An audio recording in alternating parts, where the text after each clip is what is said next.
Bismillahirrahmanirrahim. Assalamualaikum warahmatullahi wabarakatuh. Perkenalkan, nama saya Muhammad Lutfi, mahasiswa semester 3A, Fakultas Hukum Universitas Surya Kencana Cianjur. Kali ini di sini saya akan mereview jurnal hukum pidana lanjutan pada pertemuan ke-11 dengan dosen pengampu Ibu Prof. Dr. Hajah Heni, SHMH dan Bapak Rendi. Di sini saya akan mereview jurnal yang berjudul Asas Legalitas dalam Hukum Pidana Nasional dan Hukum Pidana Internasional.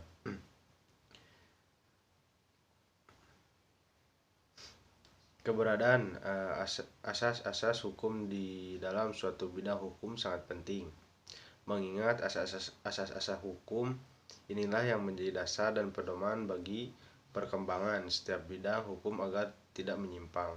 Di dalam hukum pidana sendiri, keberadaan asas hukum ini ditegaskan sebagai suatu upaya yang peradilan pidana dibatasi kewenangan-kewenangan dalam menentukan ada atau tidaknya perbuatan yang dilarang. Asas legalitas merupakan salah satu dari beberapa asas hukum yang paling tua dalam sejarah peradaban umat manusia. Keberadaan asas ini tidak sulit untuk ditemukan dalam berbagai ketentuan hukum nasional berbagai negara. Asas legalitas dipertahankan sebagai perlindungan terhadap potensi kewenangan dalam penyelenggaraan hukum pidana. Roslan Saleh menegakkan tujuan utama dari asas hukum ini untuk menoramakan fungsi pengawasan dari hukum pidana.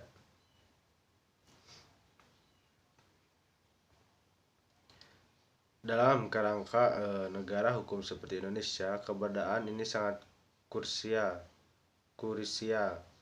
Asas legalitas ini dengan tegas disebut dalam konsideran Kitab Undang-Undang Hukum Acara Pidana dalam huruf A yang berbunyi bahwa negara Republik Indonesia adalah negara hukum yang berdasarkan Pancasila dan Undang-Undang Dasar 1945 yang menjunjung tinggi hak asasi manusia serta yang menjamin segala warga negara bersamaan kedudukannya dalam hukum dan pemerintahan dan wajib menjunjung tinggi hukum dan pemerintahan itu dengan tidak adanya kecualian. Dalam perspektif sejarah, munculnya asas legalitas ini juga dipengaruhi oleh peristiwa menjelang dan sesudah pecahnya Revolusi Prancis.